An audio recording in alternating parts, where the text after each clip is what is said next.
Hi, Phyllis here from southernfrugal.com. Well, this morning, Mr. Peppy's going to join us. Here's Peppy. He's our oldest poodle. He's almost 15 years old now. Still very healthy. Little vision problem from clouded lenses, which happens when dogs get much older.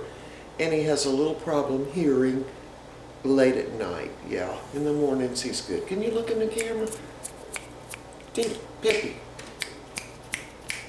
He won't look there. There he is. Okay. So the reason Peppy's in the video this morning is because we went to Mountain Rest and of course took, well, I'm going to turn it down so they can see you. There. Want to look? Yeah. We went to Mountain Rest to winterize the RV. So we left on Thursday and came back Friday. Can you tell them what happened to you? Yeah, all right, I'm going to put him down now. This is what happened. Beggar lice, and these are a different kind of beggar lice. They're real small. Can y'all see those? Yeah, there's two right there. Yeah, little teeny things. Anyway, so we got to Mountain Rest, and of course the dogs had been riding in the car for 3 hours. A little over 3 hours, so of course we let them both out to take care of business. And Peppy promptly went down to sort of the end of the property and got in beggar lice. He did. He came back, and you know, we were unlocking the RV and all that, and he came in and he started shaking, and I started looking at him, and he had little black dots all over him, and his ears were all kind of pinned way back. And I was like, what in the world has he gotten into? And on closer examination, we realized it was beggar lice. He had, I'm sure, over 1,000, maybe more like 1,500. So for the next hour and a half, Mr. Bucky and I were brushing out beggar lice from his fur, because I didn't trim them before we went, because I figure up there they're going to get dirty and everything. So they're due for a trim, but I thought, well, I'll just wait till we get back. But they were all combed out. Steely got a few in his ears, but Peppy, I think, just rolled around in the little bush that had all the beggar lice on it. So they ended up getting two different kinds. Let's see if you can see. These were the worst. Can y'all see that? See how little they are? But they have little stickers on them. And so he was, you know, scratching and everything and shaking his ears and all that. And then these are the bigger kind. Oh, I dropped that one.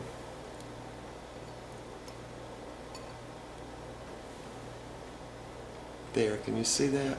They're sort of shaped like a Indian arrowhead, a little miniature thing. But anyway, so an hour and a half later, we had most of them out, but of course you couldn't find them all. So these came out once he was home. And Steely just mostly had a few in his ears, but they were both scratching because of course they've got little stickers on them and they actually stick them. But anyway, an interesting fact on beggar lice. The lady that invented the Velcro, you know, that's got a sticker thing on one side and that little cloth-like thing on the other, and she invented that after she studied beggar lice to see how they stick. And they stick by having little hooks. They're slightly turned in like that. So, and of course the purpose is that the seeds get spread around, and so they catch on animals or anything that goes by, and then they drop off later. But anyway, thank goodness I had taken one of their little dog brushes with me, and had we not had that, we'd have been picking every single one out with just our fingers. And so what we ended up having to do is I had the mattress cover on the mattress, so I put him, and it was white, so I put him on there, and we brushed him and picked him out, because you could see them. I mean, if they fell on the floor, they were just going to get back on them, right? So anyway, that's a little story of Beggar Lice, and it was horrific, at least for Peppy anyway. He had them all under his stomach, in his paws, all up under his armpits, and just everywhere, even right down on his tail. So I think what he did is he hiked his leg on the bush, and then I guess he just turned around and they just all stuck to him everywhere.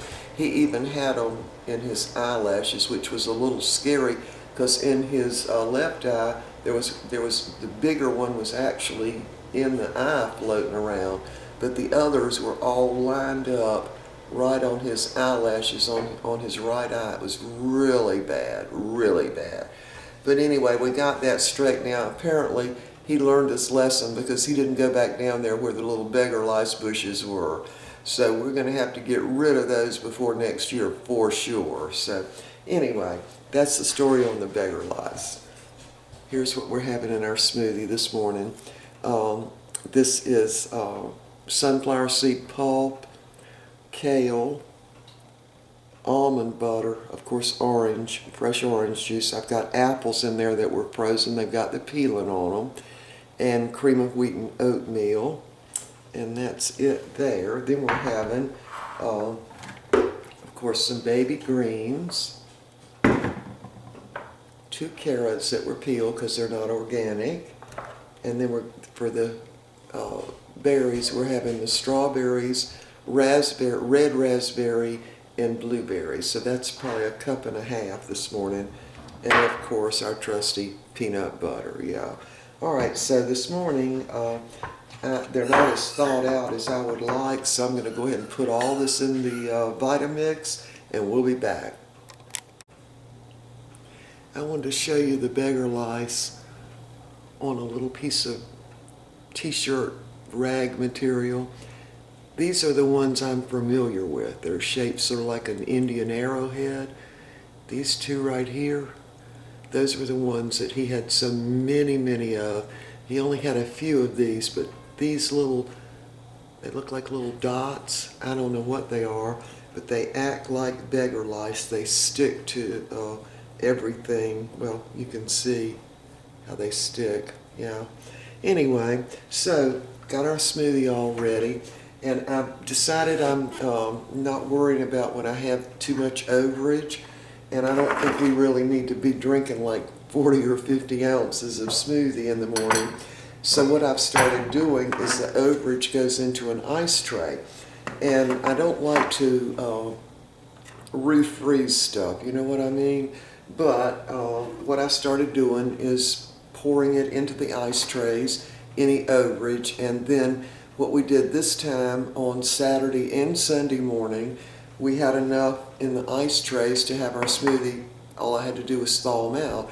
And so what I do is take them from the ice tray and put them in a plastic bag, and then in the morning just put them in a bowl of hot water and they thaw out, and then you can just dump them right in the glass. It's great. So anyway, that's what I'll be doing with the overage from now on. And of course I wouldn't, let it stay frozen for very long, but that way on the weekend, I just dump it in the glass. It works out great. And somebody had suggested that, I think probably a few months back, and I did it a little bit, but I was a little reluctant because what I was putting in the smoothies was originally frozen. But then I decided to throw caution to the wind and just go ahead and do it, and it's worked out. All right, so this morning we've got right much overage, which is okay. It's probably going to fill this whole ice tray. And it takes 2 of these ice trays to make our smoothies, when we're having the overage. All right, I think that filled up that ice tray. Even it out a little bit. So I'll just pop that in the freezer, and we'll have, maybe about 3 of these at the end of the week. So Saturday I just mix it all together, and then we have enough for Sunday too. Works out great. All right, I've already tasted of this. Really, the dominant taste is the raspberries that were in the the berries. We had the strawberry, blueberry, and red raspberry.